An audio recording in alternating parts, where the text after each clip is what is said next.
Hi again, Mark here from Talkingbass. Well, it's coming up to Halloween, so what better way to get your bass horror on than to try a little bit of Cannibal Corpse. I've already covered a little of Hammer Smashed Face in a previous lesson, and in the comments I got a bunch of requests for another beautiful love song in the shape of Frantic Disembowelment. So today I'm going to take you through the first few riffs and give you some tips on getting them up to speed. As always, the tab and drum tracks are all there over at talkingbass.net, so just click that link in the info below. Also, like the video, subscribe to the channel and leave a comment below. Then remember to check out the totally free membership over at Talkingbass.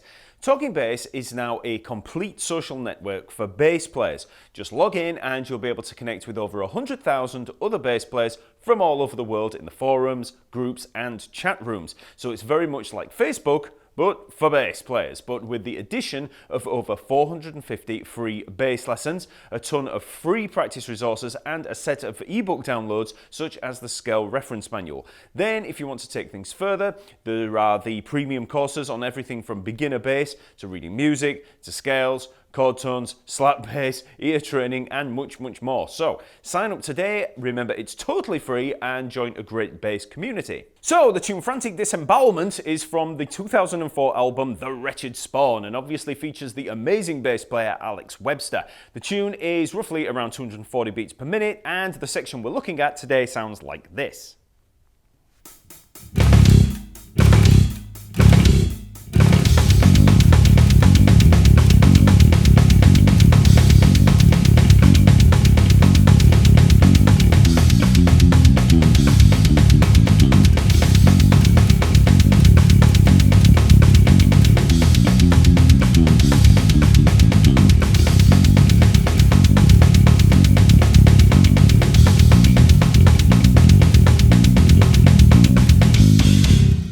So there are basically three riffs to work on here, and then there's that intro.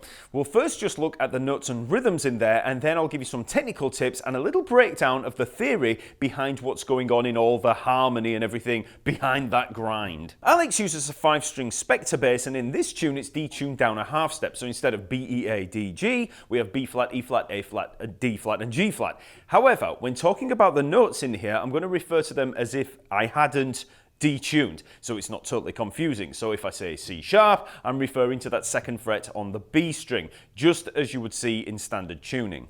So for the intro, we've got those insanely fast 16th notes on beat 4 of the bar. We're playing 4 D naturals at the 3rd fret of the B string, and finishing up on a C sharp on beat 1. So, like I said, 4 hits on that 3rd fret of the B string, and then the C sharp 2nd fret. So in terms of the rhythm, 1, 2, 3, 2, 3, 2, 3. Okay? Now, Alex Webster is world-renowned for his fast 3-finger picking style, and this is a great example of it. There are a bunch of different ways that you could play this, but I tend to use the right-hand fingering of ring, middle, index, then middle, so that's for the 16th notes, and then that allows us to land with the index finger on beat 1. So 3, 2, 1, 2, 1. So I'm sweeping along with those fingers and then just hitting with the 2 and the 1 after. You could also try 3, 2, 1, 3, 1 or 3, 2, 1, 3, 2. It doesn't really matter as long as it feels comfortable to you and it allows you to build up the speed. Now in terms of the picking placement, I'm playing over the pickup here on this Music Man and looking to get a consistent clank. So I'm picking down onto the bass instead of picking across like I would in other styles like pop, funk or jazz. If you pick closer to the bridge, you'll reduce that clank even more, especially if you're playing a little bit lighter. It all depends on what tone you're going for. None of this is right or wrong, just go for the tone that you like. Now obviously you just want to start out as slow as you need to with that, even if it's as slow as this. You know, just getting that motion down and then just build up speed slowly. Don't worry about metronomes or anything like that. You can just go up at the speed that you feel comfortable with. So just try running round and round on that. Don't worry about, you know, playing along to the original or, you know, moving into the riff. Just 2, 3, 2, 3. Just round and round and round on it, and then just gradually build up speed. 2, 3, 2, 3. 1, 2, 3, round and round and round. Next we have the main riff, and this is a repeating 1-bar phrase that sounds like this.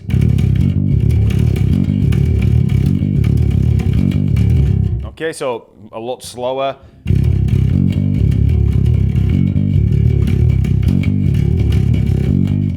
So you can see here that when it's all detuned like this, it can sound like a, just a bit of a grind, and it's got a bit of a growl to it. Now, before I show you the notes here, it's worth looking at the rhythm. Here we have an 8th note triplet, then 4 8th notes, and then another triplet leading us back in. So that's triplet, 2 and 3 and triplet, triplet, 2 and 3 and triplet, triplet, 2 and 3 and triplet, round and round. Now it's worth understanding that rhythm before learning the notes because it'll help with learning the riff at a slow tempo. So again, at a slow tempo, we have triplet, 2 and 3 and triplet, triplet, 2 and 3 and triplet, triplet, 2 and 3 and triplet, triplet, 2 and 3 and triplet. Okay? So now if we add the notes in there, so we've got this little triplet, so we've got the 2nd fret and 5th fret there on the B string, so it's the C sharp and the E. So we've got 2nd fret, 5th fret, 2nd fret, and we pick the first note, hammer on the 2nd note, that E there at the 5th fret, and then pull off. So, okay, so that's the move. Then we hit the C sharp again at the 2nd fret of the B string. So then we've got the G and the G sharp there, 3rd fret and 4th fret on the E string. So, okay. Then we've got the D natural there at the 3rd fret of the B string. And then final triplet. Same move as we had down here, but 1 fret higher. So we've got the D natural and the F natural. So 3rd fret, 6th fret, 3rd fret. Hammer up. So we pick, hammer on, pull off. Okay? Okay, so.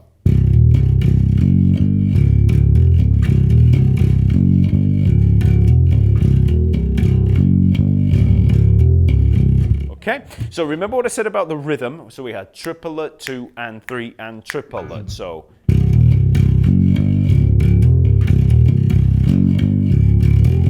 That's why I say get the rhythm down first, be able to count it out, because when you play this thing slow, it can be a little bit weird playing those triplets and then the 8th notes. So, it can just be really weird playing this riff slow. When you get it fast, it kind of just rolls off the fingers. But you're not going to be practicing it fast, you're going to be practicing it slow. So,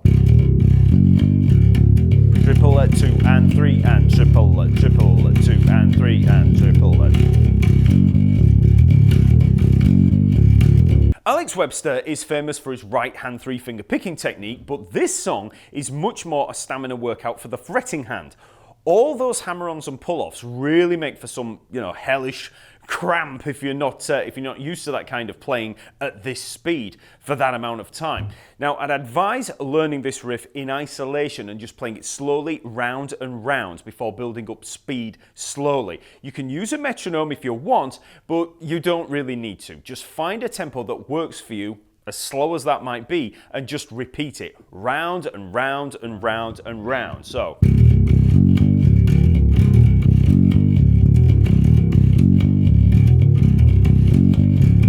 And it's going to be those hammer-ons and pull-offs that are going to get that cramp going. So most of this, in terms of the fingering here, I've got the 1st and the 4th finger there for that first part. So this is the index and the pinky. So, and then I'm using the 2nd finger and 3rd finger. So that's the middle and ring finger for those 2 notes up there at the G and the G sharp.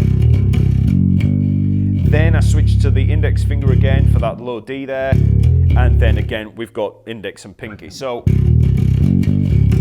it's all this hammering on and pulling off with the 1st and 4th finger, or index and pinky. Okay, that's the thing that's going to cause that cramp. So you really need to start out slow, build up speed, just going round and round on it until you feel comfortable with that move. Because as you get really, really fast with this thing, and then you're moving to the other riffs, then you're really going to cramp up. In terms of the finger picking here, I'm playing with the index finger for the first 2 hits.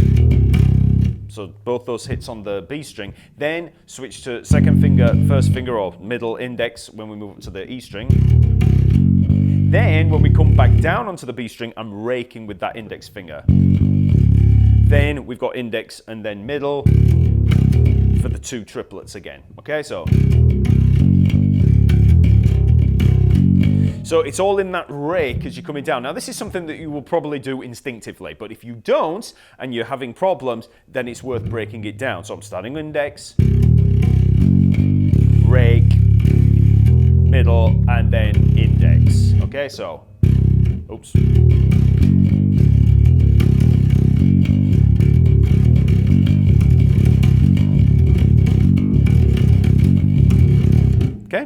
Okay, so that's riff number 1, and we played that 8 times. So now we've got that, we can add it to the intro. So at a slow tempo, 1, 2, 3, 2, 3, 2, 3, 2, 3.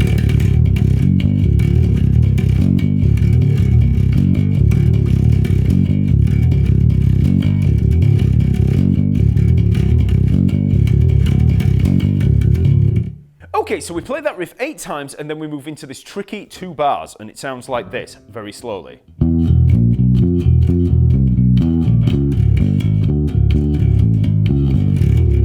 Okay, so this riff is mainly in 6/4, but the second bar is actually 7/4 because we have this extra quarter note at the end with the triplet bringing us back into the main riff. Okay, so 6/4, but just with an added quarter note on the end. So it's all 8th notes pretty much, so let's just work through the notes. So we start on this F natural, so it's the 8th fret on the A string, going down to the 6th fret of the B string. So there's our octave. Then we come up to the B and the C natural there at the 7th fret and 8th fret of the E string. Then up to the 9th fret of the A string for the F sharp. You can hear that when you play it slow. It's got that a lot of brooding horror in there, a brooding evil. So then we just come back down to the F natural and then back up to that F sharp. So we've got this minor 9 interval in there. So okay, then we've got the C sharp down to the C at the 9th fret to the 8th fret of the E string. Then we've got this little perfect 4th move up to the F natural on the, so that's the 8th fret of the, the A string. And then finally down to the B natural 7th fret of the E string. So, very chromatic. Okay, so that's the first part. And then all we do is we take that pattern and we just move it all down to the D natural down here. We just move it down by a minor 3rd. So if you've got that first part off, you can just shift the whole thing down here.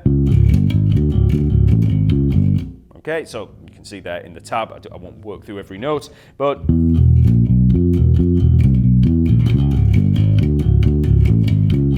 and then once we finish that, we have our little triplet again down on that D natural to bring us back into the riff.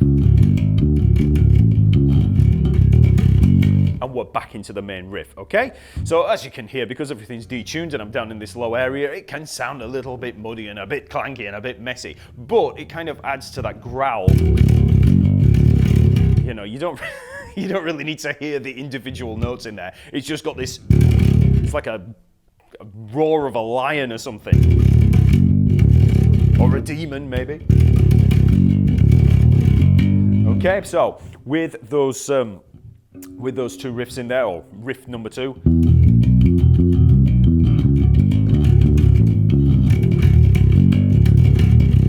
And we're back in. Now, I have seen this written slightly differently in that when you get up to that high F sharp, you can actually jump down to get down to that D sharp at the 4th fret there, just for that one note. Now, that might actually be what it is, and if you think it is, then knock yourself out. You can try putting that in there. But I found that as I'm playing this, that jump becomes quite, let's say, frustrating when you're trying to learn it. And when you actually listen to it, because I've listened to this quite a few times in transcribing it, you really can't tell what that low note is, even if you slow it right down. So I've tended to go just for the more standardized way or traditional way that you would play this kind of thing in jumping down to that kind of, well, it's not a root note, but just down to that note there, just working off it, okay? So if you do want to jump down to that D sharp, give it a whirl. It's a big jump, but knock yourself out. For the finger picking here, it's just all alternate picking, and in the fretting hand, I'm using a 1 finger per fret positioning. So I'm just assigning 1 finger for each of the frets over that 4 fret span of the riff. This riff is pretty much a chromatic finger exercise for the left hand, so just try playing it slowly until you have those notes down. Don't worry about the 7/4 bar and, you know, the triplet at first. Just move between the 2 patterns in 6/4. Take them round and round and round until you can play them kind of on autopilot. So if you're playing it,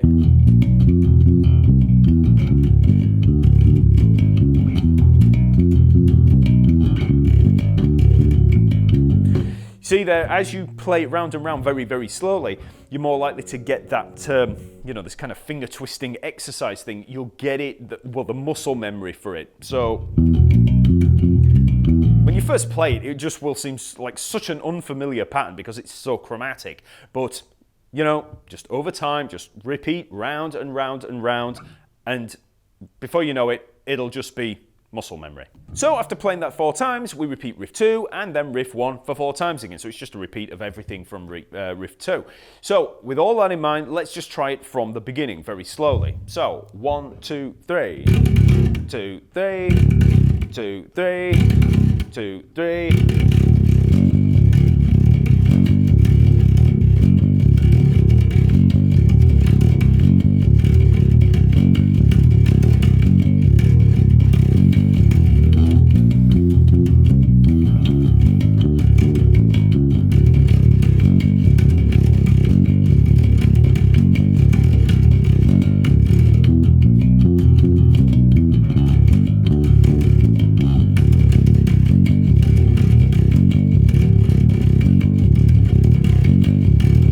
Finally, for this section, we have another riff that's very similar to riff number 1. So this is riff number 3, and it sounds like this.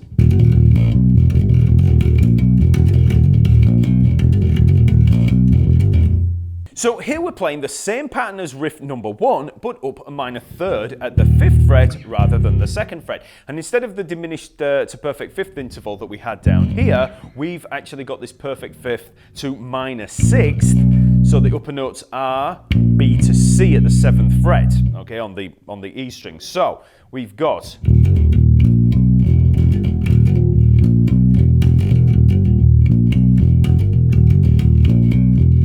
you can see that exactly the same thing as we had down here,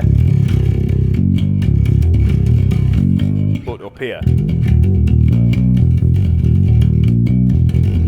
So loads more of those those hammer-ons and pull-offs. So we play that riff 4 times and then we finish on A, G sharp, C sharp. So 5th fret, 4th fret E string, 2nd fret on the B string. Okay, so let's try that with the riff. So we've got and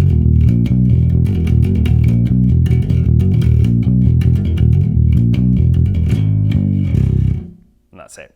So now let's try the whole thing from the beginning slowly. So we have 1, 2, 3, 2, 3, 2, 3, 2, 3.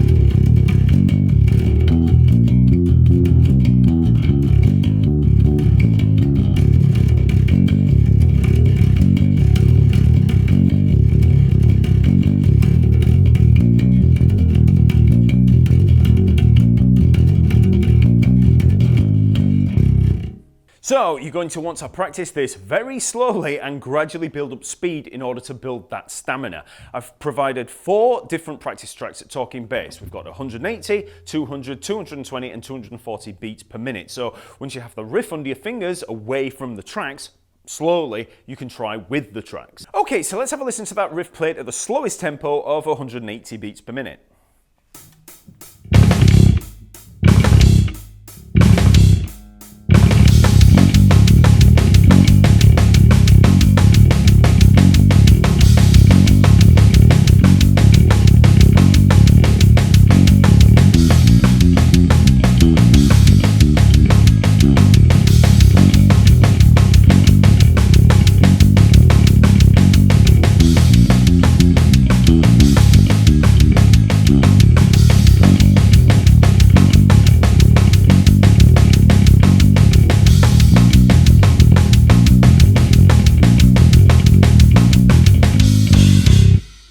Okay, so work through the tracks one at a time and eventually you'll be able to play full speed at 240 beats per minute.